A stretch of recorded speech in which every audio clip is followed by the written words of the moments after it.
ਸਤਿ ਸ਼੍ਰੀ ਅਕਾਲ। ਤੁਸੀਂ ਜੁੜੇ ਹੋਏ ਹੋ ਪੰਜਾਬੀ ਡੀਐਸਏ ਦੇ ਨਾਲ ਤੇ ਮੈਂ ਹਾਂ ਪ੍ਰਵੀਨ ਸ਼ਰਮਾ ਲੈ ਕੇ ਹਾਜ਼ਰ ਹਾਂ ਪ੍ਰੋਗਰਾਮ ਖਬਰ ਤੇ ਨਜ਼ਰ।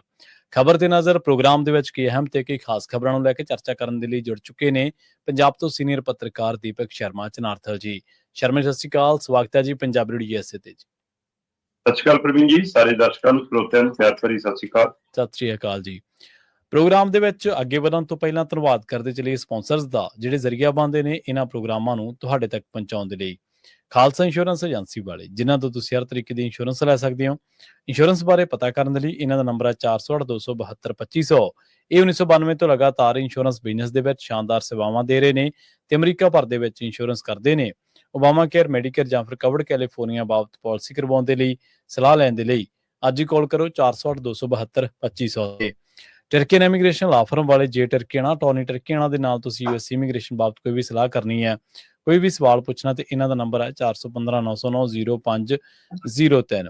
ਗੁਰਦੀਪ ਸਿੰਘ ਬਿਰਦੀ ਗਲੋਬਿਸ, ਮਨਦੀਪ ਸਿੰਘ, ਸੰਦੀਪ ਕੌਰ ਸੈਨ ਹੋਜ਼ੇ, ਓਂਕਾਰ ਸਿੰਘ ਫ੍ਰੈਜ਼ਨੋ, ਗੁਰਨਾਮ ਸਿੰਘ ਐਂਟੀਲੋਪ ਤੇ ਜਰਨੈਲ ਸਿੰਘ ਸਿਆਟਲ ਤੋਂ। ਇਹਨਾਂ ਸਾਰੇ ਹੀ ਸਪਾਂਸਰਸ ਦਾ ਬਹੁਤ ਬਹੁਤ ਧੰਨਵਾਦ। ਤੇ ਜੇਕਰ ਤੁਸੀਂ ਵੀ ਪੰਜਾਬੀ ਡੀਐਸਏ ਦੇ ਇਹਨਾਂ ਪ੍ਰੋਗਰਾਮਾਂ ਨੂੰ ਸਪਾਂਸਰ ਕਰਨਾ ਚਾਹੁੰਦੇ ਹੋ ਤਾਂ ਸਟੂਡੀਓ ਦਾ ਨੰਬਰ ਹੈ 408-272-5200।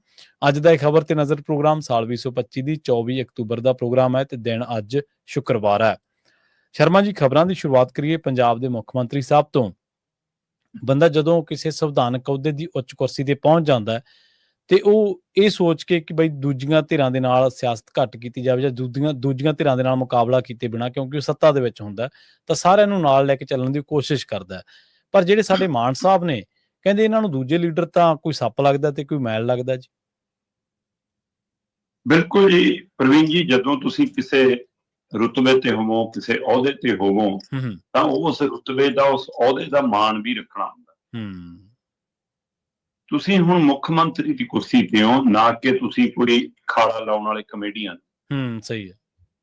ਠੀਕ ਹੈ, ਮੁੱਖ ਮੰਤਰੀ ਸਾਹਿਬ ਸ਼ਬਦਾਂ ਦੇ ਧਨੀ ਨੇ, ਗੱਲਾਂ ਦੇ ਜੁਗਾੜੀ ਨੇ ਤੇ ਖਾੜਾ ਬੰਨ੍ਹ ਲੈਂਦੇ ਨੇ, ਪਰ ਇਹ ਕਿਉਂ ਭੁੱਲ ਜਾਂਦੇ ਨੇ ਕਿ ਮੈਂ ਹੁਣ ਇੱਥੇ ਬਤੌਰ ਕਲਾਕਾਰ ਨਹੀਂ ਆਇਆ, ਮੈਂ ਬਤੌਰ ਮੁੱਖ ਮੰਤਰੀ ਆਇਆ ਤੇ ਉਸ ਅਹੁਦੇ ਦੀ ਰੁਤਬੇ ਦੀ ਕੋਈ ਮਰਿਆਦਾ ਹੁੰਦੀ ਹੈ। ਸਹੀ। ਤਰਨਤਾਰਨ ਦੀ ਚੋਣ ਦੇ ਵਿੱਚ ਕੱਲ ਰੈਲੀ ਸੀ ਆਮ ਆਦਮੀ ਪਾਰਟੀ ਦੀ ਤੇ ਉਸ ਰੈਲੀ ਨੂੰ ਮਨੀਸ਼ ਸਿਸੋਦੀਆ ਨੇ ਵੀ ਸੰਬੋਧਨ ਕੀਤਾ, ਉਸ ਰੈਲੀ ਨੂੰ ਇਹਨਾਂ ਦੇ ਹਰਮੀਤ ਸੰਧੂ ਨੇ ਵੀ ਸੰਬੋਧਨ ਕੀਤਾ, ਉਸ ਰੈਲੀ ਨੂੰ ਮੁੱਖ ਮੰਤਰੀ ਭਗਵੰਤ ਮਾਨ ਨੇ ਵੀ ਸੰਬੋਧਨ ਕੀਤਾ ਤੇ ਇਹਨਾਂ ਨੇ ਉੱਥੇ ਡੈਮੇਜ ਕੰਟਰੋਲ ਕਰਨ ਦੀ ਕੋਸ਼ਿਸ਼ ਵੀ ਕੀਤੀ ਡਾਕਟਰ ਕਸ਼ਮੀਰ ਸਿੰਘ ਹੋਰਾਂ ਦੀ ਪਤਨੀ ਨੂੰ ਲਿਆ ਕੇ। ਠੀਕ ਹੈ। ਤੇ ਉਹਨਾਂ ਨੇ ਵੀ ਆਪਣੇ ਸੰਬੋਧਨ ਚ ਕਿਹਾ ਕਿ ਜੀ ਡਾਕਟਰ ਸਾਹਿਬ ਮੈਨੂੰ ਕਹਿ ਗਏ ਸੀ ਕਿ ਤੂੰ ਟਿਕਟ ਮੰਗਣ ਨਾ ਚੱਲ ਜੀ, ਪਾਰਟੀ ਜਿਹਨੂੰ ਦਊਗੀ ਉਹਨੂੰ ਮਨਜ਼ੂਰ ਕਰੀ, ਇਸ ਲਈ ਆਪਾਂ ਮਨਜ਼ੂਰ ਕਰਨਾ। ਉਹਨੇ ਹੁਣ ਉਹ ਤੋਂ ਕਹੀ ਹੈ, ਉਹਨੇ ਗੱਲ ਕਿ ਕਹਾਈ ਹੈ ਤਾਂ ਰੱਬ ਜਾਣੇ। ਪਰ ਉਸ ਸਟੇਜ ਦੇ ਉੱਤੇ ਸੰਬੋਧਨ ਕਰਦਿਆਂ ਹੋਇਆਂ ਇੱਕ ਗੱਲ ਮਨੀਸ਼ ਸਿਸੋਦੀਆ ਕਹਿੰਦਾ ਜਿਹੜੀ ਗੌਰ ਮੰਗਦੀ ਹੈ। ਜੀ ਜੀ। ਉਹ ਕਹਿੰਦਾ ਵੀ ਇੱਥੋਂ ਹੋਰ ਉਮੀਦਵਾਰ ਖੜੇ ਨੇ, ਜੇ ਕੋਈ ਹੋਰ ਉਮੀਦਵਾਰ ਜਿੱਤ ਗਿਆ ਸਾਡੇ ਵਾਲੇ ਤੋਂ ਬਿਨਾਂ ਫਿਰ ਉਹ ਨਸ਼ਾ ਵੇਚਣਗੇ। ਅੱਛਾ। ਫਿਰ ਉਹ ਨਸ਼ੇ ਦਾ ਕਾਰੋਬਾਰ ਕਰਨਗੇ, ਇਸ ਲਈ ਹੋਰ ਨੂੰ ਜਿਤਾਉਣ ਦੀ ਬਜਾਏ ਸਾਡੇ ਵਾਲੇ ਨੂੰ ਜਿਤਾਏ। ਠੀਕ ਹੈ। ਹੁਣ ਲੋਕ ਉਹਦੇ ਪਰ ਮੁਸਕੜੀਆਂ ਹੱਥ ਕਿ ਤੁਸੀਂ ਕਹਿਣਾ ਕੀ ਚਾਹੁੰਦੇ ਹੋ ਭਾਈ ਕਿ ਹੋਰ ਨਾ ਵੇਚੇ, ਸਾਡੇ ਵਾਲਾ ਵੇਚੇ। ਸਹੀ। ਕਿਉਂਕਿ ਜਿਹੜਾ ਹਰਮੀਤ ਸੰਧੂ ਲਿਆਂਦਾ ਉਹ ਇਹੋ ਜਿਹੇ ਮਾਮਲਿਆਂ 'ਚ ਸਵਾਲਾਂ 'ਚ ਘਿਰਿਆ ਰਿਹਾ। ਤੇ ਜਦੋਂ 2022 ਚ ਵੋਟਾਂ ਮੰਗਣ ਆਏ ਸੀ ਡਾਕਟਰ ਕਸ਼ਮੀਰ ਸਿੰਘ ਲਈ, ਤਦ ਵੀ ਤੁਸੀਂ ਇਹੀ ਕਹਿ ਰਹੇ ਸੀ ਜਦੋਂ ਇਹ ਉਧਰਲੇ ਪਾਸੇ ਸੀ, ਦੂਜੇ ਪਾਸੇ ਖੜਾ ਸੀ। ਸਹੀ। ਤੇ ਫਿਰ ਮੁੱਖ ਮੰਤਰੀ ਸਾਹਿਬ ਕਹਿੰਦੇ ਵੀ ਇਹ ਦਲ ਬਦਲੂਆਂ ਤੋਂ ਮੈਂ ਬਹੁਤ ਦੁਖੀ ਹਾਂ। ਕਹਿੰਦਾ ਦਲ ਬਦਲੂ ਆਪਣੇ ਜਗਾੜ ਲਾਉਂਦੇ ਫਰੀ ਜਾਂਦੇ ਨੇ, ਕਹਿੰਦਾ ਦੇਖ ਲਓ, ਹੈਨਾ। ਸਮਝ ਨਹੀਂ ਆਉਂਦੀ ਕਿ ਆਪਣੇ ਵਾਲੇ ਨੂੰ ਕਹਿ ਰਹੇ ਸੀ ਕਿ ਦੂਜਿਆਂ ਨੂੰ ਕਹਿ ਰਹੇ ਸੀ। ਸਹੀ ਗੱਲ। ਤੁਸੀਂ ਵੀ ਤਾਂ ਬਾਹਰੋਂ, ਇਹ ਕੀ ਹੋਰ ਸਾਰੀਆਂ ਚੋਣਾਂ 'ਚ ਲਗਭਗ ਤੁਸੀਂ ਬਾਹਰੋਂ ਲਿਆ ਰਹੇ ਹੋ ਉਮੀਦਵਾਰ ਤੇ ਉੱਥੇ ਸਟੇਜ ਤੇ ਬਿਠਾ ਕੇ ਤੁਸੀਂ ਕੀ ਬੋਲੀ ਜਾਂਦੇ, ਤੁਹਾਨੂੰ ਪਤਾ ਹੀ ਨਹੀਂ ਲੱਗਦਾ। ਸਹੀ ਹੈ। ਮੁੱਖ ਮੰਤਰੀ ਸਾਹਿਬ ਕਹਿੰਦੇ ਵੀ ਇਹਨਾਂ ਨੇ ਤਾਂ ਨਾ ਵਿਰੋਧੀਆਂ ਨੂੰ ਨਿਸ਼ਾਨੇ ਤੇ ਰੱਖਦੇ, ਕਹਿੰਦੇ ਜੀ ਇਹਨਾਂ ਨੇ ਤਾਂ ਸਿਆਸਤ ਨੂੰ ਖੇਡ ਬਣਾ ਲਿਆ। ਠੀਕ ਹੈ। ਕਦੇ ਕਹਿਣਗੇ ਸੈਮੀ ਫਾਈਨਲ ਆ, ਕਦੇ ਕਹਿਣਗੇ ਕੁਆਟਰ ਫਾਈਨਲ ਆ, ਕਹਿੰਦੇ ਹਾਕੀ, ਕ੍ਰਿਕਟ, ਕਬੱਡੀ ਦਾ ਮੈਚ ਥੋੜਾ ਜਿਹੜਾ ਹੈ ਨਾ, ਇਹ ਸਿਆਸਤ ਨੂੰ ਖੇਡ ਬਣਾਉਂਦੇ ਨੇ। ਤੇ ਉਧਰ ਕੇਜਰੀਵਾਲ ਦੀਆਂ ਵੀਡੀਓ ਜਦੇ ਆ ਗਈਆਂ ਸਾਹਮਣੇ, ਕਿਹਾ ਦੇਖੋ ਜੀ ਉਹ ਕਹਿੰਦਾ ਕਿ ਪੰਜਾਬ ਦਾ ਜਿਹੜਾ ਉਹ ਤਾਂ ਸਾਡਾ ਸੈਮੀ ਫਾਈਨਲ ਆ 2027 ਲਈ। ਹੁਣ ਤੁਸੀਂ ਕੀ ਕਹਿਣਾ ਚਾਹੁੰਦੇ ਹੋ? ਸਹੀ ਗੱਲ। ਜਿਹੜੀ ਗੱਲ ਗੌਰ ਕਰਨ ਵਾਲੀ ਸੀ ਮੁੱਖ ਮੰਤਰੀ ਨੂੰ ਉਹ ਕਹਿੰਦੇ ਵੀ ਸੁਖਬੀਰ ਸਿੰਘ ਬਾਦਲ ਹਰ ਸਟੇਜ ਤੇ ਜਾ ਕੇ ਕਹਿ ਦਿੰਦਾ ਹੈ ਕਿ ਜੀ ਵਿਕਾਸ ਬਾਦਲ ਸਾਹਿਬ ਦੇ ਟਾਈਮ 'ਚ ਹੋਇਆ, ਆਹ ਵੀ ਬਾਦਲ ਸਾਹਿਬ ਨੇ ਬਣਾਇਆ, ਉਹ ਵੀ ਬਾਦਲ ਸਾਹਿਬ ਨੇ ਕੀਤਾ। ਕਹਿੰਦਾ ਬਰਗਾੜੀ ਬਹਿਬਲ ਤੋਂ ਲੰਘਦਾ ਨਹੀਂ ਕਦੇ ਬਾਦਲ ਸਾਹਿਬ ਚੇਤੇ ਆਉਂਦੇ। ਠੀਕ ਹੈ। ਮੈਂ ਕਿਹਾ ਵੀ ਮੁੱਖ ਮੰਤਰੀ ਬੜੀ ਗੰਭੀਰ ਗੱਲ ਕਰ ਰਿਹਾ ਨਾ। ਮੈਂ ਮਾੜਾ ਜਿਹਾ ਹੋਰ ਧਿਆਨ ਨਾਲ ਸੁਣਿਆ। ਕਹਿੰਦਾ ਵੀ ਉੱਥੋਂ ਲੰਘਦਾ ਵੀ ਚੇਤੇ ਆਉਂਦਾ ਹੋਊਗਾ ਕਿ ਜਦੋਂ ਗੋਲੀਆਂ ਚਲਾਈਆਂ, ਸਾਰਾ ਕੁਝ ਹੋਇਆ, ਪਾਣੀ ਦੀਆਂ ਬਾਛੜਾਂ ਮਾਰੀਆਂ ਤੇ ਤਲ ਨਹੀਂ ਚੇਤੇ ਆਏ। ਹੁਣ ਸਵਾਲ ਇਹ ਹੈ ਕਿ ਜੇ ਮੁੱਖ ਮੰਤਰੀ ਜਨਤਕ ਸਟੇਜ ਤੋਂ ਸਿੱਧਾ ਕਹਿ ਰਿਹਾ ਕਿ ਬਹਿਬਲ ਕਲਾਂ ਬਰਗਾੜੀ ਲਈ ਬਾਦਲ ਟੱਬਰ ਜ਼ਿੰਮੇਵਾਰ ਹੈ, ਫਿਰ ਤੁਹਾਨੂੰ ਰੋਕਿਆ ਕਿਹਨੇ ਆ? ਚਲਾਓ ਨਾ ਹਰਾ ਪੈਨ। ਸਹੀ ਹੈ, ਬਿਲਕੁਲ ਸਹੀ। ਹੁਣ ਤੱਕ ਇਨਸਾਫ ਕਿਉਂ ਨਹੀਂ ਮਿਲਿਆ ਫਿਰ ਪੰਜਾਬ ਨੂੰ? ਤੁਸੀਂ ਦਾਅਵੇ ਵਾਅਦਿਆਂ ਨਾਲ ਵੀ ਆਏ ਸੀ, ਤੁਸੀਂ ਤਾਂ ਲੋਕਾਂ ਦੀ ਕਚਹਿਰੀ 'ਚ ਖੜ ਕੇ ਉਹਨਾਂ ਨੂੰ ਦੋਸ਼ੀ ਗਰਦਾਰ ਰਹੇ ਹੋ, ਫਿਰ ਅੰਦਰ ਕਰੋ, ਅਜੇ ਤੱਕ ਬਾਹਰ ਕਿਉਂ ਨੇ ਉਹ? ਸਹੀ ਹੈ। ਫਿਰ ਗੱਲਾਂ ਤੁਸੀਂ ਉੱਥੋਂ ਖੜ ਕੇ ਚਿੱਟੇ ਦੀਆਂ, ਨਸ਼ੇ ਦੀਆਂ ਕਰ ਰਹੇ ਹੋ ਕਿ ਵੀ ਦੇਖਿਆ ਆ ਮੱਝ ਦਾ ਜਰਨੈਲ ਜਿਹੜਾ ਕਹਾਉਂਦਾ ਸੀ ਆਪਣੇ ਨੂੰ, ਤਾਂ ਮੱਝ ਦੀ ਮੈਲ ਨਿਕਲਿਆ, ਅਸੀਂ ਠੋਕਤਾ, ਅਸੀਂ ਭੇਜਤਾ ਅੰਦਰ, ਨੂੰ ਨਾਭੇ ਮਿਲਦਾ ਹੈ ਨਾ। ਤੇ ਫਿਰ ਕਿਉਂ ਨਹੀਂ ਉਹਦੇ ਤੇ ਨਸ਼ੇ ਦਾ ਪਰਚਾ? ਸਹੀ ਹੈ। ਪਰਚਾ ਕਿਹੜਾ ਉਹਦੇ ਤੇ, ਇਹਦਾ ਦੱਸ ਦਿਓ। ਇਹ ਤੁਸੀਂ ਉੱਥੇ ਮਤਲਬ ਇਹ ਸ਼ਬਦ ਨੇ ਮੁੱਖ ਮੰਤਰੀਆਂ ਦੇ। ਫਿਰ ਪ੍ਰਤਾਪ ਬਾਜਵੇ ਕੰਨੀ ਨੂੰ ਨਿਕਲੇ, ਰਾਹੁਲ ਗਾਂਧੀ ਦਾ ਜ਼ਿਕਰ ਹੈ ਨਾ, ਉਹ ਜੇਬ 'ਚ ਹੱਥ ਪਾ ਕੇ ਕਹਿੰਦਾ ਇਹ ਕਰਦਾ ਰਹਿੰਦਾ ਹੈ। ਆ ਬੀਜੇਪੀ, ਇਹ ਬੀਜੇਪੀ ਤਾਂ ਪਾਰਟੀਆਂ ਖਾਣੀ ਪਾਰਟੀ ਹੈ ਨਾ। ਤੇ ਫਿਰ ਪ੍ਰਤਾਪ ਬਾਜਵਾ ਉਹ ਕਹਿੰਦਾ ਕਿ ਸੱਪ ਨੂੰ ਹਮੇਸ਼ਾ ਸਿਰੀ ਤੋਂ ਮਾਰਿਆ ਜਾਂਦਾ ਹੈ। ਅੱਛਾ। ਤੇ ਕਹਿੰਦਾ ਫਿਰ ਵੀ ਬਾਅਦ ਚੋਂ ਪੂੰਛ ਜੀ ਹਿਲਦੀ ਰਹਿੰਦੀ ਆ ਤੇ ਥੋੜੀ ਦੇਰ ਬਾਅਦ ਫਿਰ ਪੂੰਛ ਵੀ ਟਿਕ ਜਾਂਦੀ ਆ। ਹੁਣ ਅਸੀਂ ਸਿਰੀਆਂ ਤਾਂ ਰਗੜਤੀਆਂ, ਹੁਣ ਆ ਬਾਜਵੇ ਬੂਜਵੇ ਦੀਆਂ ਪੂੰਛਾਂ ਹਿਲਦੀਆਂ ਹੈ ਨਾ। ਮਤਲਬ ਅਗਲਾ ਵਿਰੋਧੀ ਧਿਰ ਦਾ ਲੀਡਰ ਆ ਭਾਈ। ਸਹੀ ਗੱਲ। ਲੋਕਾਂ ਨੇ ਚੁਣਿਆ, ਜੇ ਤੁਹਾਨੂੰ ਚੁਣਿਆ ਉਹਨੂੰ ਵੀ ਚੁਣਿਆ। ਪਰ ਪੰਜਾਬ ਦੀ ਵਿਧਾਨ ਸਭਾ 'ਚ ਖੜ ਕੇ ਤੁਸੀਂ ਇਹ ਕਿਹਾ ਕਿ ਵੀ ਇਹਨੇ ਤਾਂ ਆ ਜ਼ਮੀਨਾਂ ਖਰੀਦੀਆਂ ਹੋਈਆਂ ਦਰਿਆਵਾਂ ਦੇ ਨਾਲ ਦੀਆਂ, ਇਹਦਾ ਪੈਸਾ ਕਿੱਥੋਂ ਆਇਆ, ਇਹਦਾ ਹਿਸਾਬ ਹੈ। ਤੁਸੀਂ ਕੱਲ ਜਨਤਕ ਰੈਲੀ 'ਚ ਖੜ ਕੇ ਕਿਹਾ ਕਿ ਰਾਵੀ ਪਾਰ ਤੋਂ ਸੋਨੇ ਦੇ ਬਿਸਕੁਟ ਆਉਂਦੇ ਸੀ, ਆਪਣੇ ਤਾਂ ਆਟੇ ਵਾਲੇ ਬਿਸਕੁਟ ਬਣਾਉਂਦੇ ਆ, ਦੀਵਾਲੀ ਦਬੂਲੀ ਤੇ ਪੀਪਿਆਂ 'ਚ ਬਣਵਾ ਕੇ ਲਿਆਉਂਦੇ ਆ, ਇਹਨਾਂ ਦੇ ਤਾਂ ਸੋਨੇ ਦੇ ਬਿਸਕੁਟ। ਜੇ ਤੁਹਾਨੂੰ ਸੋਨੇ ਦੇ ਬਿਸਕੁਟਾਂ ਦਾ ਪਤਾ ਹੈ ਤੇ ਇਹਨਾਂ ਦੇ ਗੈਰ ਕਾਨੂੰਨੀ ਧੰਦੇ ਰਾਹੀਂ ਖਰੀਦੀ ਜ਼ਮੀਨ ਦਾ ਪਤਾ ਹੈ ਕਿ ਪੈਸਾ ਗਲਤ ਤਰੀਕੇ ਨਾਲ, ਫਿਰ ਵੀ ਤੁਸੀਂ ਸਰਕਾਰ ਉਹ ਅੰਦਰ ਕਿਉਂ ਨਹੀਂ ਕਰਦੇ ਉਹਨੂੰ? ਵਿਰੋਧੀ ਧਿਰ 'ਚ ਵੀ ਤੁਹਾਡੇ ਹੀ ਦੋਸ਼ ਸੀ। ਦੂਏ ਪਾਸੇ ਜੇ ਵਿਧਾਨ ਸਭਾ 'ਚ ਖੜ ਕੇ ਉਹਦੇ ਕੰਨੀ ਨੂੰ ਉਂਗਲ ਹੈ ਤਾਂ ਉਂਗਲ ਤੁਹਾਡੇ ਵਾਲੇ ਮੰਤਰੀ ਕੰਨੀ ਵੀ ਹੋਈ ਸੀ ਉੱਥੇ ਕਿ ਸ਼ਰਾਬ ਦੀਆਂ ਫੈਕਟਰੀਆਂ ਤੋਂ ਜੀ ਹਰ ਮਹੀਨੇ ਇੰਨੇ ਲੈਂਦਾ। ਆਓ ਇੱਕ ਵਾਰੀ। ਸੋ ਮੁੱਖ ਮੰਤਰੀ ਚੋਣ ਰੈਲੀ 'ਚ ਤਾਂ ਚਾਅ ਚੜ ਜਾਂਦਾ ਮੁੱਖ ਮੰਤਰੀ। ਜੀ ਜੀ ਬਿਲਕੁਲ। ਕੱਲ ਰੈਲੀ ਕੀਤੀ ਆ, ਕਹਿੰਦਾ ਫਿਕਰ ਨਾ ਕਰਿਓ, ਪਰਸੋਂ ਫੇਰ ਆਇਆ, ਮੈਂ ਰੋਡ ਸ਼ੋਅ ਵੀ ਕਰੂੰਗਾ। ਉਹ ਗੱਡੀ 'ਚੋਂ ਬਾਹਰ ਨਿਕਲ ਕੇ ਤੀਰ ਜਾ ਚਲਾ ਕੇ, ਉਹ ਡਿਜ਼ਾਈਨ ਜਾ ਬਣਾ ਕੇ, ਉਹ ਬਹੁਤ ਸ਼ੌਕ ਹੈ। ਸੋ ਇਹਨਾਂ ਲਈ ਇਹ ਇੰਟਰਟੇਨਮੈਂਟ ਹੈ। ਪਰ ਪੰਜਾਬ ਦੇ ਲਈ ਇਹ ਸੋਚਣ ਦੀ ਘੜੀ ਹੈ ਕਿ ਕੋਈ ਧਿਰ ਹੈ ਇਹੀ ਜੀ ਜਿਹੜੀ ਪੰਜਾਬ ਨੂੰ ਸਿਰਤਾ ਨਾਲ ਸੋਚਦੀ ਹੋਵੇ, ਪੰਜਾਬ ਬਾਰੇ ਕੋਈ ਫਿਕਰਮੰਦੀ ਕਰਦੀ ਹੋਵੇ। ਇਹ ਟੋਟ ਕੇ ਚੁਟਕਲਿਆਂ ਨਾਲ ਤਾਂ ਤੁਸੀਂ 3.5 ਪੌਣੇ 4 ਸਾਲ ਲੰਘਾ ਲਏ ਜਨਾਬ। ਇਹ ਵੀ ਲੱਗਦਾ ਜਿਹੜਾ ਵਕਫਾ ਹੈ। ਹੋ ਸਕਦਾ ਤੁਸੀਂ ਆਪਣੀ ਤਾਕਤ ਸੱਤਾ ਦੇ ਦਮ ਤੇ ਇਸੇ ਤਰ੍ਹਾਂ ਚੋਣਾਂ ਨੂੰ ਧੱਕਦੇ ਵੀ ਲੈ ਕੇ ਜਾਂਦੇ ਰਹੋ, ਪਰ ਇਹ ਸ਼ੈਲੀ, ਇਹ ਅੰਦਾਜ਼, ਇਹ ਬਿਆਨੀਆਂ, ਇਹ ਤਰੀਕਾ ਮੁੱਖ ਮੰਤਰੀਆਂ ਦਾ ਨਹੀਂ ਹੁੰਦਾ ਜੀ। ਇਹ ਖਾੜੇ ਲਾ ਸਕਦੇ ਹੋ ਤੁਸੀਂ ਇਸ ਤਰੀਕੇ ਨਾਲ ਕਿ ਹਾਂ ਦੂਏ ਲਈ ਮਾਹੌਲ ਬਣਾਉਣ ਤੋਂ ਪਹਿਲਾਂ ਜੀ, ਜਿਵੇਂ ਸਟੇਜ ਤੇ ਬੁਲਾਇਆ ਹੁੰਦਾ, ਫਿਰ ਮੈਂ ਕਹਿੰਦਾ ਅਗਲੀ ਸਟੇਜ ਤੇ ਚਲਾ ਜਾਂਦਾ ਸੀ, ਫਿਰ ਅਗਲੀ ਤੇ। ਇਹ ਕੰਮੇ ਕਰਿਓ। ਚਲਾਏ ਤਾਂ ਦਿੱਲੀ ਵਾਲੇ ਰਹੇ ਨੇ, ਅਮਰੀਸ਼ ਚੌਧਰੀ ਕਹਿੰਦਾ ਮੈਂ ਇੱਥੇ ਹੀ ਬੈਠਾ ਹੁਣ, ਸਹੀ ਹੈ, ਮੈਂ ਉਰੀ ਰਹੂੰਗਾ। ਤੋ ਇਸ ਲਈ ਮੁੱਖ ਮੰਤਰੀ ਸਾਹਿਬ ਮੁੱਖ ਮੰਤਰੀ ਬਣੋ। ਠੀਕ ਹੈ, ਕੁਝ ਪਲ ਲਈ ਲੋਕਾਂ ਨੂੰ ਸਵਾਦ ਆਉਂਦਾ ਹੋਊਗਾ, ਪਰ ਇਹ ਤਰੀਕਾਕਾਰ ਸ਼ੋਭਦਾ ਨਹੀਂ। ਜੇ ਸੱਚਮੁੱਚ ਉਹ ਦੋਸ਼ੀ ਹੈਗੇ ਨੇ ਤਾਂ ਹੁਣ ਤੱਕ ਉਹ ਬਾਹਰ ਕਿਉਂ ਨਹੀਂ, ਇਹਦਾ ਜਵਾਬ। ਹਾਂਜੀ, ਜੇ ਬਹਿਬਲ ਕਲਾਂ ਬਰਗਾੜੀ 'ਚ ਲੰਘਦੇ ਨੇ, ਤੁਹਾਨੂੰ ਬਾਦਲ ਸਾਹਿਬ ਯਾਦ ਆਉਂਦੇ ਨੇ, ਤੁਹਾਨੂੰ ਅਰਵਿੰਦ ਕੇਜਰੀਵਾਲ ਦਾ ਵਾਅਦਾ ਵੀ ਯਾਦ ਆਉਂਦਾ ਹੋਣਾ, ਜਿਹਦੇ 'ਚ ਉਹਨੇ ਕਿਹਾ ਸੀ ਪਹਿਲੇ 3 ਮਹੀਨੇ 'ਚ ਅਸੀਂ ਟੰਗ ਦਾਂਗੇ ਜਿਹੜੇ ਦੋਸ਼ੀ ਨੇ। ਤੇ ਦੋਸ਼ੀ ਤਾਂ ਜਿਨ੍ਹਾਂ ਨੂੰ ਤੁਸੀਂ ਦੋਸ਼ੀ ਕਹਿੰਦੇ ਸੀ, ਉਹਨਾਂ ਤੇ ਅੱਜ ਤੁਸੀਂ ਇਲਜ਼ਾਮ ਲਾ ਰਹੇ ਹੋ, ਤੁਹਾਨੂੰ ਆਹ ਨਹੀਂ ਯਾਦ ਆਉਂਦਾ, ਫਲਾਣਾ ਨਹੀਂ ਯਾਦ ਆਉਂਦਾ। ਕੁਰਸੀ ਤੋਂ ਪਹਿਲਾਂ ਵੀ ਉਹੀ ਦੋਸ਼ ਤੇ ਕੁਰਸੀ ਤੋਂ ਬਾਅਦ ਵੀ ਉਹੀ ਦੋਸ਼। ਨਹੀਂ, ਹੁਣ 3.5 ਪੌਣੇ 4 ਸਾਲ ਬਾਅਦ ਉੱਥੇ ਅਲਾਮਤਾਂ ਗੜਾ ਰਹੇ ਨੇ। ਪੰਜਾਬ 'ਚ ਰਿਸ਼ਵਤਖੋਰੀ ਦੀ ਅਲਾਮਤ ਹੈ, ਭ੍ਰਿਸ਼ਟਾਚਾਰੀ ਦੀ ਅਲਾਮਤ ਹੈ, ਸਿਆਸੀ ਖਿਲਾਰਾ ਹੈ, ਬੇਰੁਜ਼ਗਾਰੀ ਹੈ, ਮੈਂ ਨੌਕਰੀਆਂ ਦੇ ਰਿਹਾ, ਮੈਂ ਠੀਕ ਕਰ ਰਿਹਾ, ਨਹੀਂ ਛੇਤੀ ਹੋਣਾ ਨਹੀਂ। ਕੀਤਾ ਕੀ ਹੈ ਠੀਕ ਵਜੇ ਤੁਸੀਂ ਅੱਜ ਵੀ ਅਲਾਮਤਾਂ ਗਣਾਉਣੀਆਂ ਪੈਂਦੀਆਂ। ਉਲਟਾ ਵੱਧ ਗਈ ਰਿਸ਼ਵਤਖੋਰੀ, ਉਲਟਾ ਪੰਜਾਬ ਦੀ ਹੱਦ ਤੋਂ ਪਾਰ ਜਾਂਦਾ ਰਿਸ਼ਵਤਖੋਰੀ ਦਾ ਪੈਸਾ। ਤੁਹਾਡੇ ਵਾਲੇ ਦਿੱਲੀ ਵਾਲੇ ਦਲਾਲ ਇਕੱਠਾ ਕਰ ਰਹੇ ਨੇ ਪੰਜਾਬ 'ਚੋਂ ਪੈਸਾ, ਜਨਤਕ ਤੌਰ ਤੇ ਪਤਾ ਹੈ। ਸਹੀ ਹੈ, ਸਹੀ ਹੈ ਜੀ। ਅਗਲੀ ਗੱਲ ਕਰੀਏ ਤਰਨਤਾਰਨ ਦੀ ਜ਼ਿਮਨੀ ਚੋਣ ਦੀ, ਕਹਿੰਦੇ ਪੰਥਕ ਉਮੀਦਵਾਰ ਨਾਲ ਕੀ ਹੋਵੇਗਾ ਮੁਕਾਬਲਾ? ਇਹ ਸਵਾਲ ਗੂੰਜਣ ਲੱਗਿਆ ਜੀ ਹਵਾਵਾਂ ਦੇ ਵਿੱਚ। ਬਿਲਕੁਲ, ਇਹ ਸਵਾਲ ਤੇ ਕਈ ਪਹਿਲੂਆਂ ਤੋਂ ਗੂੰਜਣਾ ਬਣਦਾ ਹੈ। ਇੱਕ ਧਿਰ ਹੈਗੀ ਹੈ ਪ੍ਰਵੀਨ ਜੀ, ਜਿਹੜੀ ਕੇਂਦਰ ਸਰਕਾਰ ਦੀ ਧਿਰ ਹੈ ਜੀ, ਭਾਜਪਾ ਦਾ ਉਮੀਦਵਾਰ। ਮੈਨੂੰ ਲੱਗਦਾ ਉਹ ਤਾਂ ਬਸ ਇਸੇ ਹਿਸਾਬ ਕਿਤਾਬ ਦੇ ਵਿੱਚ ਹੈ ਕਿ ਘੱਟੋ ਘੱਟ ਸਾਡੀਆਂ ਵੋਟਾਂ ਹਰ ਪਿੰਡ ਚੋਂ ਕਿੰਨੀਆਂ ਨਿਕਲ ਆਉਣ, ਅਸੀਂ ਪਿੰਡਾਂ ਚ ਕਿੰਨਾ ਕੁ ਦਾਖਲ ਹੋਣ ਜੋਗੇ ਹੋ ਗਏ, ਪੈਰ ਧਰਾ ਸਾਡਾ ਕਿੰਨਾ ਕੁ ਹੋ ਗਿਆ, ਤਾਂ ਇਸ ਅੰਦਾਜ਼ ਦੇ ਵਿੱਚ। ਜੀ ਸਹੀ ਹੈ। ਦੋਹਰੀ ਚੁਣੌਤੀ ਜੇ ਹੈਗੀ ਆ ਤਾਂ ਉਹ ਅਕਾਲੀ ਦਲ ਬਾਦਲ ਧਿਰ ਲਈ। ਠੀਕ ਹੈ। ਇੱਕ ਚੁਣੌਤੀ ਉਹਨਾਂ ਲਈ ਇਹ ਆ ਕਿ ਬਈ ਅਸੀਂ ਇਸ ਚੋਣ ਚ ਕਿੱਥੇ ਕੁ ਦਿਖਦੇ ਆ, ਚੋਣ ਨਤੀਜਿਆਂ ਚ ਸਾਡਾ ਥਾਂ ਕਿਹੜਾ ਬਣਦਾ। ਜੀ ਜੀ।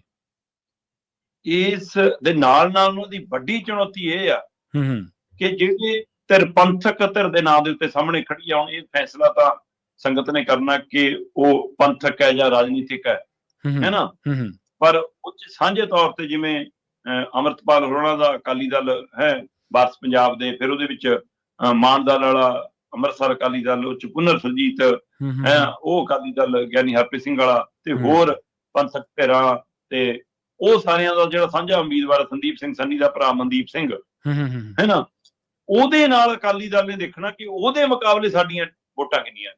ਠੀਕ ਹੈ। ਅੱਛਾ, ਜਿੱਤ ਹਾਰ ਜੋ ਮਰਜ਼ੀ ਹੋਵੇ, ਉਹਨਾਂ ਦੇ ਮੁਕਾਬਲੇ ਅਕਾਲੀ ਦਲ ਕਿੱਥੇ ਆ ਪੰਥਕ ਤੌਰ ਦੇ ਉੱਤੇ, ਸਿੱਖ ਭਾਈਚਾਰੇ ਦੇ ਤੌਰ ਦੇ ਉੱਤੇ, ਹੈ ਨਾ, ਸਿੱਖ ਸਭਾ ਦੇ ਵਿੱਚ। ਇਸ ਲਈ ਉਹਦੇ ਲਈ ਦੋਹਰੀ ਚੁਣੌਤੀ ਹੈ। ਸ਼ਾਇਦ ਉਸ ਚੁਣੌਤੀ ਨੂੰ ਹੀ ਦੇਖਦਿਆਂ ਹੋਇਆ ਉਹਨਾਂ ਨੇ ਜਥੇਦਾਰ ਗੜਗੱਜ ਦੇ ਲਈ ਇਹ ਸਾਰਾ ਮਾਹੌਲ ਸਿਰਜਿਆ ਕਿ ਤੁਰੰਤ ਇਸ ਤਰ੍ਹਾਂ ਕਰੋ ਕਿ ਸਾਰੀਆਂ ਸੰਪਰਦਾਵਾਂ ਉਹਦੀ ਪਿੱਠ ਤੇ ਆ ਜਾਣ, ਠੀਕ ਹੋ ਜਾਵੇ ਮਾਮਲਾ, ਗਾਂਹ ਨੂੰ ਚਲਾਉਣ ਨੂੰ ਵੀ ਠੀਕ ਹੋ ਜਾਵੇ, ਤੇ ਇੱਧਰ ਵੀ ਸੁਣਿਆ ਜਾਵੇ ਦੇਖੋ ਵੀ ਬਾਦਲ ਨੇ ਤਾਂ ਸਾਰੇ ਸੈੱਟ ਕਰ ਲਈ, ਇਸ ਲਈ ਬਾਦਲ ਦੀ ਚੜਾਈ ਜੀ ਦਿਖਾ ਦਈਏ ਸੁਖਬੀਰ ਦੀ। ਸ਼ਾਇਦ ਇਸੇ ਲਈ ਜਿਹੜੀਆਂ ਨਵੰਬਰ ਦੇ ਆਖਰੀ ਹਫ਼ਤੇ ਚ ਹੁੰਦੀਆਂ ਸੀਗੀਆਂ ਐਸਜੀਪੀਸੀ ਪ੍ਰਧਾਨ ਦੇ ਚੋਣ ਲਈ ਇਜਲਾਸ ਦੀਆਂ ਪ੍ਰਕਿਰਿਆਵਾਂ, ਉਹ ਤੁਸੀਂ 3 ਨਵੰਬਰ ਤੇ ਹੀ ਲੈ ਗਏ ਕਿ ਜਿਮਨੀ ਚੋਣ ਤੋਂ ਪਹਿਲਾਂ ਹੀ ਹੋ ਜਾਵੇ, ਤਾਂ ਕਿ ਵੀ ਦੱਸੀ ਕਿ ਲਓ ਜੀ ਸੁਖਬੀਰ ਬਾਦਲ ਦਾ ਫੇਰ ਪ੍ਰਧਾਨ ਚੁਣਿਆ ਗਿਆ ਐਸਜੀਪੀਸੀ। ਸੋ ਇਸ ਲਈ ਇਹ ਵੀ ਮਾਹੌਲ ਇਸ ਲਈ ਬਣਾਇਆ ਜਾ ਰਿਹਾ ਤਾਂ ਕਿ ਪੰਥਕ ਵੋਟ ਮੇਰੇ ਕੋਲ ਆ ਜਾਵੇ। ਤੁਸੀਂ ਇਹ ਵੀ ਟ੍ਰੈਂਡ ਬਦਲਿਆ ਐਮਪੀ ਚੋਣਾਂ ਦੇ ਬਦਲੇ ਕਿ ਆਹ ਦੇਖੋ ਜੀ ਹੁਣ ਤਾਂ ਪੰਥਕ ਘਰ ਚੋਂ ਹੀ ਲਿਆਏ ਜੀ, ਸਾਡੀ ਉਮੀਦਵਾਰ ਬੀਬੀ ਹੈ ਜਿਹੜੀ ਜੀ ਇਹ ਇਹਨਾਂ ਧਰਮੀ ਫੌਜੀਆਂ ਦੇ ਪਰਿਵਾਰ ਚੋਂ ਹੈ ਜੀ। ਪਰ ਉਧਰ ਨੌਜਵਾਨ ਪੀੜ੍ਹੀ ਕਿਤੇ ਨਾ ਕਿਤੇ ਮਨਦੀਪ ਸਿੰਘ ਦੀ ਪਿੱਠ ਤੇ ਖੜੀ ਹੁੰਦੀ ਜਾ ਰਹੀ ਹੈ। ਸਹੀ ਹੈ। ਹੁਣ ਜੇ ਨੌਜਵਾਨ ਵਰਗ ਮਨਦੀਪ ਦੀ ਪਿੱਠ ਤੇ ਆ ਰਿਹਾ ਤੇ ਕੀ ਮਨਦੀਪ ਨਾਲ ਮੁਕਾਬਲਾ ਹੋਊਗਾ ਫਿਰ? ਸਹੀ। ਪਰ ਦੋ ਧਿਰਾਂ ਹੋਰ ਨੇ। ਕਾਂਗਰਸ ਕਹਿੰਦੀ ਅਸੀਂ ਤਾਂ 227 ਚ ਆਏ ਖੜੇ ਆ। ਉਹਨਾਂ ਤੋਂ ਲੁਧਿਆਣੇ ਦੀ ਜਿਮਨੀ ਚੋਣ ਵੀ ਜਿਵੇਂ ਉਹਨਾਂ ਨੇ ਲੜੀ ਸਾਰਿਆਂ ਨੇ ਦੇਖੀ, ਤੇ ਹੁਣ ਇੱਥੇ ਵਾਲੀ ਜਿਵੇਂ ਲੜ ਰਹੇ ਨੇ ਉਹ ਵੀ ਦੇਖ ਰਹੇ ਨੇ ਲੋਕ।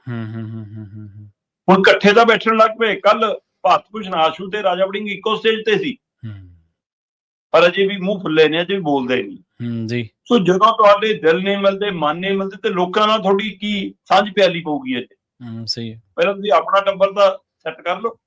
ਸੋ ਇਸ ਲਈ ਉਹ ਵੀ ਕਿਤੇ ਨਾ ਕਿਤੇ ਫਿਰ ਇਹਦੇ ਵਿੱਚ ਹੀ ਸੱਤਾਧਾਰੀ ਧਿਰ ਨੂੰ ਤੁਸੀਂ ਕਦੇ ਵੀ ਮੰਤਰੀ ਕਰਕੇ ਨਹੀਂ ਚੱਲ ਸਕਦੇ, ਜਿਮਨੀ ਚੋਣ ਚ ਤਾਂ ਖਾਸ ਕਰਕੇ, ਕਿਉਂਕਿ ਉਹਨੇ ਮਸ਼ੀਨਰੀ ਦੀ ਵਰਤੋਂ ਕੱਲ ਜਿਵੇਂ ਯੂਥ ਕਲੱਬਾਂ ਵਾਲੀਆਂ ਮਤਲਬ ਕਿ ਉਹ ਟੀ-ਸ਼ਰਟਾਂ ਜਿਹੀਆਂ ਪਵਾ ਕੇ ਪੁਲਿਸ ਵਾਲੇ ਬਿਠਾ ਦੇ ਵਿੱਚ ਭੀੜ ਭਰਨ ਨੂੰ। ਸੋ ਇਸ ਲਈ ਉਹਨੇ ਸਾਰੇ ਕਿਤੇ ਵਾਰਨੀ ਆ ਸਰਕਾਰ ਆਪਣੀ, ਕੱਲੀ ਰੈਲੀਆਂ ਚ ਨਹੀਂ, ਉਹਨੇ ਵੋਟਾਂ ਵਾਲੇ ਦਿਨ ਵੀ ਸਰਕਾਰ ਵਿੱਚ ਵਾਰਨੀ ਆ ਨਾ। ਸੋ ਇਸ ਲਈ ਉਹਨੂੰ ਤੁਸੀਂ ਮੰਨਫੀ ਕਰਕੇ ਨਹੀਂ ਚੱਲ ਸਕਦੇ।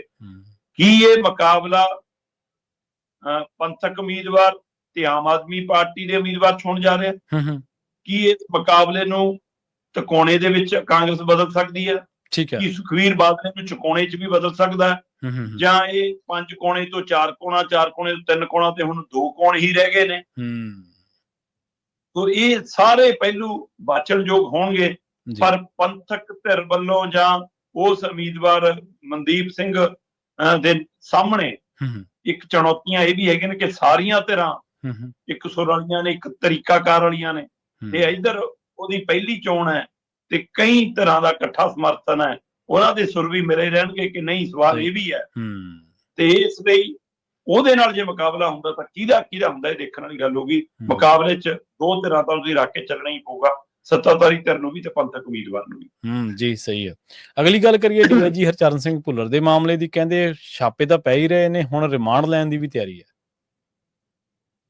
ਬਿਲਕੁਲ ਪ੍ਰਵੀਨ ਜੀ, ਭੁੱਲਰ ਦੀਆਂ ਦਿੱਕਤਾਂ ਦੇ ਬਾਰੇ ਆਪਾਂ ਲਗਾਤਾਰ ਗੱਲ ਕਰਦੇ ਆ ਰਹੇ ਹਾਂ ਕਿ ਇਹ ਕਈ ਮੀਡੀਆ 'ਚ ਮੈਂ ਦੇਖ ਸੁਣ ਰਿਹਾ ਸੀ, ਉਹ ਕਹਿੰਦੇ ਜੀ ਭੁੱਲਰ ਦੀਆਂ ਦਿੱਕਤਾਂ ਵੱਧ ਗਈਆਂ। ਦਿੱਕਤਾਂ ਵੱਧ ਗਈਆਂ ਕਿ ਆਪ ਸਿਹੜੀਆਂ ਨੇ। ਜੇ ਇਮਾਨਦਾਰੀ ਨਾਲ ਨੌਕਰੀ ਕੀਤੀ ਹੁੰਦੀ, ਹੁਣ ਤਾਂ ਸਰੂਟ ਵੱਜਦੇ ਹੁੰਦੇ, ਕੱਢ ਲਿਆ ਇਹ ਸਾਰਾ ਪਲੰਦਾ। ਕਹਿੰਦੇ ਇੰਸਪੈਕਟਰ ਭਰਤੀ ਹੋਣ ਤੱਕ ਲਈ ਫੇਲ ਹੋ ਗਿਆ ਸੀ ਇਹ ਤਾਂ, ਤੇ ਬਾਅਦ ਚੋਂ ਸਿੱਧਾ ਡਾਇਰੈਕਟ DSP ਭਰਤੀ ਹੋਇਆ।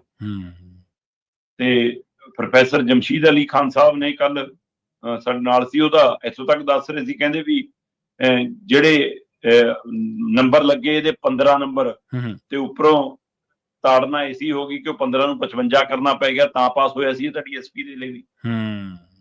ਤੇ ਕਹਿੰਦੇ ਬਾਅਦ ਚੋਂ ਕੋਰਟ ਕਚਹਿਰੀ ਚੱਲਿਆ ਉਹ ਮਾਮਲਾ, ਤਾਂ ਜਾ ਕੇ 55 ਨੰਬਰ ਵੀ ਪਾਸ ਹੋਏ, ਨਹੀਂ ਤਾਂ ਇਹ ਮੁੱਦਾ ਬਣ ਗਿਆ ਸੀ 15 ਨੂੰ ਕੱਟ ਕੇ 55 ਕਿਵੇਂ ਹੋ ਗਏ।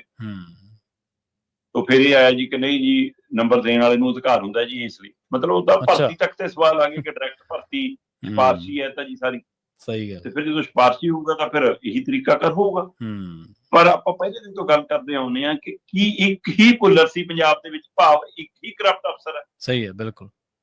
ਤੇ ਹੁਣ CBI ਦਮ ਭਰ ਰਹੀ ਆ ਕਿ ਜੀ ਅਸੀਂ ਨਾ ਇਹਦੇ ਨੇੜਲੇ ਜਿਹੜੇ ਨਾਲ ਹਿੱਸੇਦਾਰ ਸੀ ਉਹਨਾਂ ਨੂੰ ਵੀ ਨਹੀਂ ਛੱਡਾਂਗੇ ਤੇ ਹੋਰਨਾਂ ਤੱਕ ਵੀ ਅਸੀਂ ਜਾਵਾਂਗੇ। CBI ਨੇ ਦਮ ਭਰਿਆ।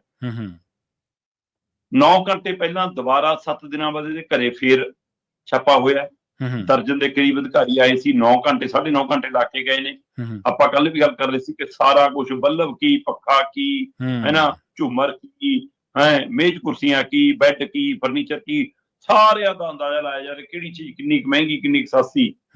ਉਸ ਹਿਸਾਬ ਤੋਂ ਬਾਅਦ ਪਤਨੀ ਔਰ ਪੁੱਤਰ ਨੂੰ ਅੱਡ-ਅੱਡ ਬਿਠਾ ਕੇ ਕਹਿੰਦੇ ਪੁੱਛਗਿੱਛ ਕੀਤੀ ਆ, ਉਹਨੂੰ ਟਾਈਪ ਵੀ ਕੀਤਾ, ਉਹਨਾਂ ਦੇ ਸਵਾਲਾਂ ਜਵਾਬਾਂ ਨੂੰ ਵੀਡੀਓਗ੍ਰਾਫੀ ਵੀ ਕੀਤੀ ਆ ਜੀ। ਤੇ ਉਧਰ 14 ਦੇ ਕਰੀਬ ਇਹਨਾਂ ਦੇ ਨਾਲ ਕੰਮ ਕਰਨ ਵਾਲੇ ਬੰਦੇ ਜਿਹੜੇ ਚੱਕੇ ਗਏ ਨੇ, ਕਹਿੰਦੇ ਉਹਨਾਂ ਤੋਂ ਪੁੱਛਗਿੱਛ ਕਰਕੇ ਉਹ ਡਾਟਾ ਇਕੱਠਾ ਕੀਤਾ ਜਾ ਰਿਹਾ। ਤੇ ਘਰੋਂ ਨਿਕਲ ਕੇ CBI ਦੀ ਟੀਮ ਇਹਨਾਂ ਦੇ ਲੁਧਿਆਣਾ ਮਾਛੀਵਾੜਾ ਫਾਰਮ ਹਾਊਸ ਤੇ ਪਹੁੰਚ ਗਈ। ਕਹਿੰਦੇ ਉੱਥੇ 55-56 ਏਕੜ ਤੋਂ ਲੈ ਕੇ ਸ਼ਾਇਦ 60-65 ਏਕੜ ਤੱਕ ਦੀ ਜ਼ਮੀਨ ਹੈ ਨਾ। ਹੁਣ ਉੱਥੇ ਵੀ ਕਹਿੰਦੇ ਫੀਤੇ ਫੁੱਤੇ ਲੈ ਕੇ ਚੱਕੀ ਤੁਰੀ ਫਿਰਦੇ ਨੇ। ਪਰ ਇਹ ਜੀ ਜ਼ਮੀਨ ਤਾਂ 70 ਹੋਰ ਨੇ, 71 ਜਾਇਦਾਦਾਂ ਨੇ ਜੀ। ਸਹੀ ਹੈ। ਇੱਕ ਅਜੇ ਤਾਂ ਇੱਕ ਲੋਕਰ ਦੀ ਚਰਚਾ ਆਈ ਸੀ ਕਿ 50 ਫਲੈਟ ਵੇਚ ਤੇ ਬਾਕੀ ਲੋਕਰ ਖੁੱਲਣੇ ਆ, ਆਪਣੇ ਨਾਮ ਵਾਲੇ ਵੀ, ਆਪਣੇ ਪਰਿਵਾਰ ਦੇ ਨਾਮ ਵਾਲੇ ਵੀ ਤੇ ਬੇਨਾਮੇ ਵੀ। ਹੁਣ ਇਹ ਸਾਰਾ ਜਿਹੜਾ ਪਲੰਦਾ ਤਿਆਰ ਹੋ ਰਿਹਾ ਹੁਣ, ਉਹਦੇ ਵਿੱਚ ਜਿਹੜੇ ਵਿਦੇਸ਼ੀ ਫਲੈਟਾਂ ਦਾ ਹਵਾਲਾ ਹੈ, ਵਿਦੇਸ਼ੀ ਕਾਰੋਬਾਰ ਦਾ ਹਵਾਲਾ ਹੈ, ਉਹਦੇ ਨਾਲ ਮਨੀ ਲਾਂਡਰਿੰਗ ਦਾ ਮਾਮਲਾ ਜੁੜ ਰਿਹਾ। ਜਿਹੜਾ ਇਹ ਜ਼ਮੀਨ ਜਾਇਦਾਦਾਂ ਦਾ ਸਾਰੇ ਦਾ ਕਦੋਂ ਬਣੇ, ਕਿੱਥੋਂ ਬਣੇ, ਕਿਵੇਂ ਬਣੇ, ਕਿਉਂਕਿ ਦੱਸਣ ਵਾਲੇ ਤਾਂ ਇਹ ਵੀ ਦੱਸਦੇ ਨੇ ਕਿ ਘਰੋਂ ਜਿਹੜਾ ਗਹਿਣਾ ਟੱਕਾ ਫੜ ਹੋਇਆ ਜੀ, ਜਿਹੜਾ 2.5 ਕਿਲੋ ਸੋਨਾ ਫੜ ਹੋਇਆ, ਉਹਦੇ ਸੁਨਿਆਰੇ ਦੀਆਂ ਪਰਚੀਆਂ ਨਾਲ ਪਈਆਂ ਨੇ, ਚਟਾਂ ਨਾਲ ਪਈਆਂ ਨੇ। ਹੁਣ ਉਹ ਕਹਿੰਦੇ ਉੱਥੋਂ ਪਤਾ ਕਰਦਾ ਕਿ ਖਰੀਦੇ ਕਿਹਨੇ ਸੀਗੇ। ਸਹੀ ਗੱਲ, ਬਿਲਕੁਲ। ਤੇ ਇਸ ਲਈ ਜਿਹੜਾ ਇਹ ਸਾਰੀ ਧਨ ਦੌਲਤ ਜਾਇਦਾਦ ਹੈ, ਇਹਦੇ ਹਿਸਾਬ ਨਾਲ ਕਹਿੰਦੇ ਪਲੰਦਾ ਤਿਆਰ ਹੋ ਗਿਆ ਕਿ ਆਮਦਨ ਤੋਂ ਵੱਧ ਜਾਇਦਾਦ ਦਾ ਮਾਮਲਾ ਵੀ ਬਣ ਗਿਆ ਜੀ। ਤੇ ਇਹ ਸਾਰੇ ਜਿਹੜੇ ਸਵਾਲ ਜਵਾਬ ਪੁੱਤਰਾਂ ਤੋਂ, ਪਤਨੀ ਤੋਂ, ਨਾਲ ਦੇ ਕਾਮਿਆਂ ਤੋਂ, ਉਹਨਾਂ ਤੋਂ ਇਕੱਠੇ ਹੋਏ ਨੇ। ਕਹਿੰਦੇ ਹੁਣ ਉਹਨਾਂ ਨੂੰ ਸਾਹਮਣੇ ਬਿਠਾ ਕੇ ਹੁਣ ਇਹਨੂੰ ਪੁੱਛਣਾ ਕਿ ਲਿਆ ਵੀ ਤੇਰੇ ਇਹਨਾਂ ਮਸਲਿਆਂ ਦੇ ਕੀ ਸਵਾਲ ਜਵਾਬ ਨੇ, ਫਿਰ ਮਿਲਾਨ ਹੋਊਗਾ। ਤੇ ਜੇ ਸਾਹਮਣੇ ਬਿਠਾ ਕੇ ਪੁੱਛਣਾ ਤਾਂ ਉਹਦੇ ਲਈ ਰਿਮਾਂਡ ਹੋਊਗਾ। ਸਹੀ ਹੈ। ਤੇ ਹੁਣ CBI ਨੇ ਇਹ ਸਾਰੀ ਜਿਹੜੇ ਪੁੱਛਦੇ ਸੀ ਨਾ ਕਿ ਰਿਮਾਂਡ ਕਿਉਂ ਨਹੀਂ ਲਿਆ ਪਹਿਲੀ ਵਾਰ, ਉਹ ਕਹਿੰਦੇ ਪਹਿਲੇ ਤੱਕ ਦੀ ਕਾਰਵਾਈ ਲਈ ਤਾਂ ਸਾਡੇ ਕੋਲ ਸਾਰਾ ਕੁਝ ਹੈਗਾ ਸੀ। ਹੁਣ ਆ ਜੋ ਨਵਾਂ ਇਕੱਠਾ ਹੋਇਆ, ਹੁਣ ਇਹਦੇ ਆਧਾਰ ਤੇ ਰਿਮਾਂਡ ਲਵਾਂਗੇ। ਸੋ ਆਉਂਦੇ ਦਿਨਾਂ 'ਚ ਹੁਣ ਜਲਦੀ ਹੀ ਹਰਚਰਨ ਸਿੰਘ ਭੁੱਲਰ ਨੂੰ ਰਿਮਾਂਡ ਤੇ ਲਵੇਗੀ CBI, ਤੇ ਫਿਰ ਉਹ ਤੋਂ ਨਵੇਂ ਸਿਰੇ ਤੋਂ ਪੁੱਛਗਿੱਛ ਹੋ ਕੇ ਨਵੇਂ ਖੁਲਾਸੇ ਹੋਣਗੇ। ਜੀ ਬਿਲਕੁਲ। ਅਗਲੀ ਗੱਲ ਕਰੀਏ ਆਪਾਂ ਸ਼ਰਮਾ ਜੀ ਰਾਜੋਆਣਾ ਦੇ ਮਾਮਲੇ ਦੀ। ਕਹਿੰਦੇ ਉਹਨਾਂ ਨੇ ਤੁਰੇ ਜਾਂਦਿਆਂ ਅਕਾਲ ਤਖਤ ਸਾਹਿਬ ਨੂੰ ਅਪੀਲ ਕੀਤੀ ਹੈ ਜੀ। ਬਲਵੰਤ ਸਿੰਘ ਰਾਜੋਆਣਾ ਉਹ ਵਿਅਕਤੀ ਹੈ ਜਿਹਨੇ ਪਹਿਲੀ ਘੜੀ ਹੀ ਮੰਨਿਆ ਸੀ ਕਿ ਹਾਂ ਮੈਂ ਕਤਲ ਕੀਤਾ, ਮੈਂ ਮਾਰਨ ਵਾਲਿਆਂ 'ਚ ਸ਼ਾਮਲ ਹਾਂ ਜੀ ਜੀ। ਤੇ ਉਸ ਨੂੰ ਜਦੋਂ ਫਾਂਸੀ ਦੀ ਸਜ਼ਾ ਸੁਣਾਈ ਗਈ ਤਾਂ ਉਹਨੇ ਇਨਕਾਰ ਕਰਤਾ ਕਿ ਮੈਂ ਇਹਨੂੰ ਚੈਲੰਜ ਨਹੀਂ ਕਰਨਾ। ਕਹਿੰਦੇ ਜੀ ਉਸ ਸਮੇਂ ਦੀ ਸਰਕਾਰ ਵੱਲੋਂ ਜਦੋਂ ਦਬਾਅ ਬਣਿਆ, ਕੁਛ ਬਣਿਆ, ਪੰਜਾਬ 'ਚ ਮੁੱਦਾ ਬਣਿਆ ਤੇ ਕਿਹਾ ਗਿਆ ਕੋਈ ਮਰਸੀ ਪਟੀਸ਼ਨ ਪਾਓ। ਠੀਕ ਹੈ। ਪਰ ਬਲਵੰਤ ਸਿੰਘ ਰਾਜੋਆਣਾ ਨੇ ਮਰਸੀ ਪਟੀਸ਼ਨ ਪਾਉਣ ਤੋਂ ਇਨਕਾਰ ਕਰ ਤੇ ਫਿਰ ਤੱਤ ਪੜਤ 'ਚ SGPC ਵੱਲੋਂ ਮਰਸੀ ਪਟੀਸ਼ਨ ਪਾਈ ਗਈ, ਜਿਹਦੇ ਆਧਾਰ ਤੇ ਉਸ ਸਮੇਂ ਹੋਣ ਵਾਲੀ ਫਾਂਸੀ ਰੁਕ ਗਈ। ਪਰ ਅਦਾਲਤੀ ਪ੍ਰਕਿਰਿਆ ਤਹਿਤ ਸੁਣਾਇਆ ਗਿਆ ਫਾਂਸੀ ਦਾ ਫੈਸਲਾ 2 ਦਿਨ ਰਹਿੰਦੇ ਸੀ ਜਦੋਂ ਇਹ ਰੁਕੀ, ਤੇ ਇਸ ਦੇ ਲਈ ਫਿਰ ਫਾਂਸੀ ਵਾਲੇ ਉਸ ਕੈਦੀ ਨੂੰ ਚੱਕੀਆਂ 'ਚ ਬੰਦ ਕਰ ਦਿੱਤਾ ਜਾਂਦਾ, ਤੇ ਉਹ ਚੱਕੀਆਂ 'ਚ ਬੰਦ ਹੈ ਇੰਨੇ ਸਾਲਾਂ। ਬਿਲਕੁਲ ਬਿਲਕੁਲ। ਮਤਲਬ ਉਹ ਸਜ਼ਾ ਜਿਹੜੀ ਉਹਨੂੰ ਨਹੀਂ ਮਿਲੀ ਹੋਈ ਸੀ ਉਹ ਵੀ ਦਿੱਤੀ ਜਾ ਰਹੀ ਆ ਹੁਣ। ਸਹੀ ਹੈ। ਸਵਾਲ ਇਹ ਹੈ ਕਿ ਕਾਨੂੰਨੀ ਤੌਰ ਤੇ ਜੇ ਤੁਸੀਂ ਉਹਦੇ ਲਈ ਫਾਂਸੀ ਤੈਅ ਕੀਤੀ ਹੋਵੇ ਨਾ, ਫਿਰ ਨਵੇੜਾ ਤਾਂ ਕਰੋ, ਮੇਰਾ ਇੱਕ ਪਾਸਾ ਤਾਂ ਕਰੋ। ਜੇ ਨਹੀਂ ਦੇਣੀ ਤਾਂ ਚੱਕੀਆਂ 'ਚੋਂ ਬਾਹਰ ਲਿਆਓ, ਤੇ ਜੇ ਦੇਣੀ ਹੈ ਫਿਰ ਹੁਣ ਤੱਕ ਕਿਉਂ ਹੈ? ਸਹੀ ਹੈ, ਬਿਲਕੁਲ। ਹੁਣ ਉਹ ਕਹਿੰਦਾ 19 ਸਾਲ ਪਹਿਲਾਂ ਮੈਨੂੰ ਫਾਂਸੀ ਦੀ ਸਜ਼ਾ ਸੁਣਾਈ, ਤੇ 14 ਸਾਲ ਤੋਂ ਮਤਲਬ ਕਿ ਇਹ ਮਾਮਲਾ ਲਟਕਿਆ ਹੋਇਆ। ਕੱਲ ਬਲਵੰਤ ਸਿੰਘ ਰਾਜੋਆਣਾ ਨੂੰ ਇੱਕ ਵਾਰ ਫੇਰ ਮਤਲਬ ਡੈਂਟਲ ਕਾਲਜ ਦੇ ਵਿੱਚ ਲਿਆਂਦਾ ਗਿਆ ਸੀ, ਦੰਦਾਂ ਦਾ ਉਹਨਾਂ ਦਾ ਇਲਾਜ ਚੱਲਦਾ।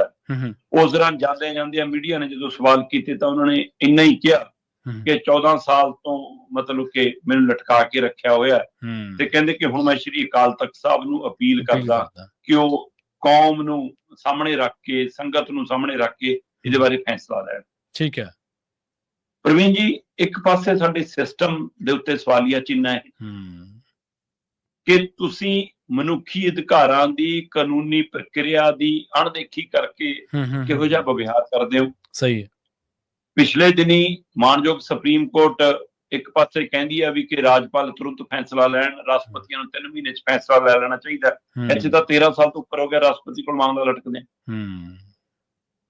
ਤੇ ਫਿਰ ਇਹਦੇ ਪਰ ਵੀ ਫੈਸਲਾ ਲੈਣਾ ਬਣਦਾ ਸੀ ਰਾਸ਼ਟਰਪਤੀ ਦਾ। ਸਹੀ। ਫਿਰ ਹੁਣ ਸੁਪਰੀਮ ਕੋਰਟ ਦੇ ਵਿੱਚ ਇਹਦੇ ਉੱਤੇ ਸੁਣਵਾਈ ਚੱਲ ਰਹੀ ਹੈ। ਜਦੋਂ ਸੁਪਰੀਮ ਕੋਰਟ ਨੇ ਪੁੱਛਿਆ ਵੀ ਤੁਸੀਂ ਅਜੇ ਤੱਕ ਸਾਡੇ ਹੁਕਮਾਂ ਦੀ ਪਾਲਣਾ ਕਿਉਂ ਨਹੀਂ ਕੀਤੀ, ਹੁਣ ਇਸ ਲਈ ਇੱਕ ਪਾਸੇ ਤਾਂ ਇਹ ਪੂਰੇ ਸਿਸਟਮ ਤੇ ਸਵਾਲ ਹੈ, ਤਰੀਕਾਕਾਰ ਤੇ ਸਵਾਲ ਹੈ। ਦੂਸਰੇ ਪਾਸੇ ਸਾਡੀ ਪੰਥਕ ਧਿਰਾਂ, ਪੰਥਕ ਜਮਾਤਾਂ, ਪੰਥਕ ਆਗੂ, ਉਹਨਾਂ ਨੂੰ ਵੀ ਸਵਾਲ ਹੈ ਕਿ ਤੁਸੀਂ ਇਹ ਲੜਾਈ ਲੜੀ ਕਿਸ ਤਰ੍ਹਾਂ। ਸਹੀ। ਕਰਾ ਲਈ ਜੀ ਦਸਤਖਤ, ਭਰ ਲੀਆਂ ਜੀ ਟਰੈਲੀਆਂ, ਔਰ ਟੈਂਪੂ ਭਰ ਗਏ ਜੀ, 26 ਲੱਖ ਦਸਤਖਤ ਮੁਹਿੰਮ ਹੋ ਗਈ ਜੀ। ਉਹ ਕਿੱਥੇ ਦਸਤਖਤ? ਸਹੀ ਹੈ। ਕਿਹਦੇ ਤੇ ਦਬਾਅ ਬਣਿਆ ਉਹਦੇ ਨਾਲ?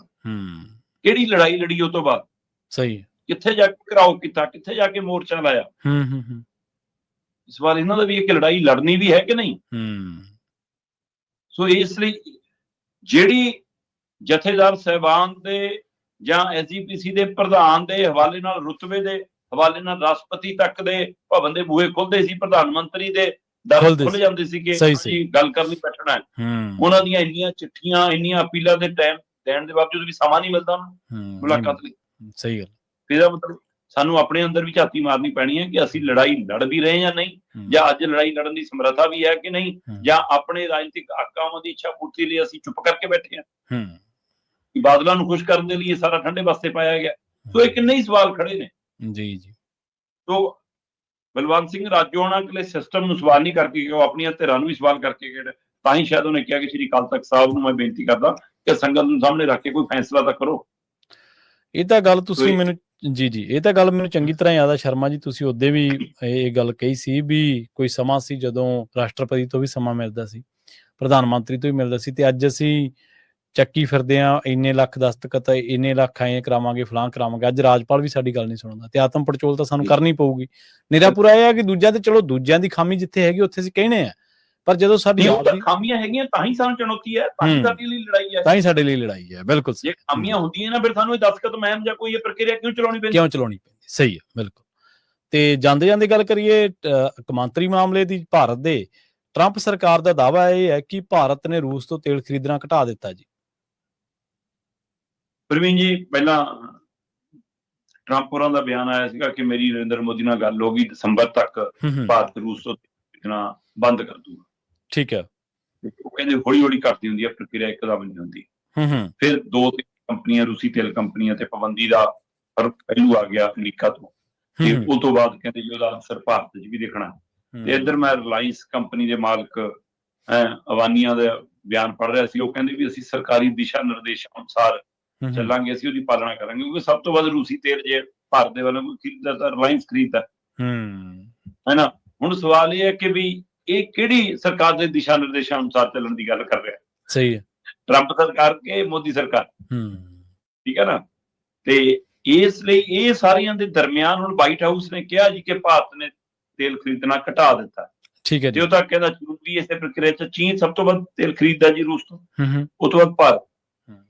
ਸੋ ਅਮਰੀਕਾ ਦੇ ਰਾਸ਼ਟਰਪਤੀ ਦਾ ਆਪਣੇ ਫਰੈਂਡ ਦੇ ਲਈ ਇੰਨਾ ਦਬਾਅ ਕਿਵੇਂ ਕੰਮ ਕਰ ਰਿਹਾ ਹੈ, ਇਹ ਨਰਿੰਦਰ ਮੋਦੀ ਭਾਰਤੀਆਂ ਨੂੰ ਜਵਾਬ ਦੇਣ। ਸਹੀ ਹੈ, ਇਹ ਆਪਣੇ ਮੁਲਕ ਵਾਸੀਆਂ ਨੂੰ ਜਵਾਬ ਦੇਣ ਕਿ ਇਹੋ ਜਿਹਾ ਕਿਹੜਾ ਦਬਾਅ ਹੈ ਕਿ ਤੁਸੀਂ ਹਥਿਆਰ ਵੀ ਉਹਨਾਂ ਤੋਂ ਖਰੀਦੀ ਜਾਂਦੇ ਹੋ ਤੇ ਉਹਨਾਂ ਦੇ ਕਈਆਂ ਤੇ ਆਪਣੇ ਮਿੱਤਰ ਮੁਲਕਾਂ ਦੇ ਨਾਲ ਨਾਤੇ ਵੀ ਖਰਾਬ ਕਰਨ ਲਈ ਤਿਆਰ ਹੋ ਗਏ ਜੀ। ਇਹ ਇੰਨਾ ਡਰ ਪੈ ਗਿਆ। ਆਯੁਸ਼ਮਾਨ ਭਾਰਤ ਸਿਖਰ ਸੰਮੇਲਨ ਹੋਣਾ ਜੀ ਮਲੇਸ਼ੀਆ ਦੇ ਵਿੱਚ ਅਗਲੇ ਹਫ਼ਤੇ, ਉੱਥੇ ਜਾਣਾ ਸੀ ਨਰਿੰਦਰ ਮੋਦੀ ਨੇ। ਕਹਿੰਦੇ ਜੀ ਹੁਣ ਆਨਲਾਈਨ ਸੰਬੋਧਨ ਕਰਨਗੇ, ਉੱਥੇ ਨਹੀਂ ਜਾਣਗੇ ਜੀ, ਜੈ ਸ਼ੰਕਰ ਜੀ ਉਹ ਜਾਣਗੇ ਉੱਥੇ। ਠੀਕ ਹੈ। ਕੀ ਬਿਹਾਰ ਚੋਣਾਂ ਦਾ ਇੰਨਾ ਫਿਕਰ ਹੈ? ਕੱਲ ਰੈਲੀ ਕੀਤੀ ਆ ਕਿ ਹੁਣ ਬਿਹਾਰ ਦੀਆਂ ਚੋਣਾਂ ਕਰਕੇ ਨਹੀਂ ਜਾਣਾ, ਕਿ ਬਿਹਾਰ ਜ਼ਰੂਰੀ ਹੈ ਕਿ ਅੰਤਰਰਾਸ਼ਟਰੀ ਪੱਧਰ ਤੇ ਮੁਲਕ ਦੇ ਪਹਿਲੂ ਜ਼ਰੂਰੀ ਨੇ, ਹੈ ਨਾ? ਜਾਂ ਉੱਥੇ ਟਰੰਪ ਦਾ ਸਾਹਮਣਾ ਕਰਨ, ਵਿਰੋਧੀ ਧਿਰ ਕਾਂਗਰਸ ਦਾ ਦੋਸ਼ ਲਾ ਰਹੀ ਹੈ ਕਿ ਉੱਥੇ ਟਰੰਪ ਦਾ ਸਾਹਮਣਾ ਕਰਨ ਨੂੰ ਡਰ ਲੱਗਦਾ ਹੈ, ਉਹ ਦਬਕੇ ਮਾਰ ਕੇ ਫਿਰ ਕੁਛਨਾਮਾ ਕਰਾ ਲੈਂਦਾ। ਇਹ ਇਸ ਲਈ ਕਹਿੰਦੇ ਜਾਣੂ ਕਰਦੇ ਨੇ। ਪਰ ਜੋ ਮਰਜ਼ੀ ਹੋਵੇ, ਅਮਰੀਕਾ ਦਾ ਰਾਸ਼ਟਰਪਤੀ ਡੋਨਾਲਡ ਟਰੰਪ ਬਾਰ-ਬਾਰ ਕਹਿੰਦਾ ਆਇਆ, 50 ਵਾਰ ਕਹਿ ਚੁੱਕਿਆ ਕਿ ਮੈਂ ਜੰਗ ਰਕਾਈ ਭਾਰਤ ਪਾਕਿਸਤਾਨ ਦੀ, ਹੈ ਨਾ, ਮੈਂ ਟੈਰਿਫ ਲਾਤਾ ਇੰਨੇ % ਤਾਂ ਝੁਕੇ ਨੇ ਜੀ, ਹੁਣ ਮੈਂ ਤੇਲ ਬੰਦ ਕਰਾਉਂਗਾ ਇਹਨਾਂ ਦਾ। ਇਸ ਲਈ ਉਹ ਬਾਰ-ਬਾਰ ਕਹਿੰਦਾ ਸੀ, ਇੱਕ ਵਾਰ ਤੋੜ ਕੇ ਇਹ ਨਹੀਂ ਕਹਿ ਸਕੇ ਕਿ ਜੀ ਉਹ ਝੂਠ ਬੋਲਦਾ। ਸਹੀ ਹੈ। ਸੱਜੇ ਖੱਬੇ ਸਫਾਈ ਦੇਈ ਗਏ ਆਪਣੀ, ਪਰ ਇਸ ਪਹਿਲੂ ਤੇ ਨਹੀਂ ਆਏ ਕਿ ਉਹ ਕੌਣ ਹੁੰਦਾ ਸਾਡੇ ਮੁਲਕ ਦੇ ਫੈਸਲੇ ਕਰਨ ਵਾਲਾ, ਅਸੀਂ ਆਪ ਕਰਾਂਗੇ। ਇੰਨੀ ਸ਼ਬਦ ਵੀ ਨਹੀਂ ਕਹਿ ਪਾਉਂਦੇ, ਜਿਹਦਾ ਮਤਲਬ ਮਾਈ ਫਰੈਂਡ ਦਾ ਖਾਸਾ ਦਬਾਅ ਹੈ ਮੋਦੀ ਦੇ।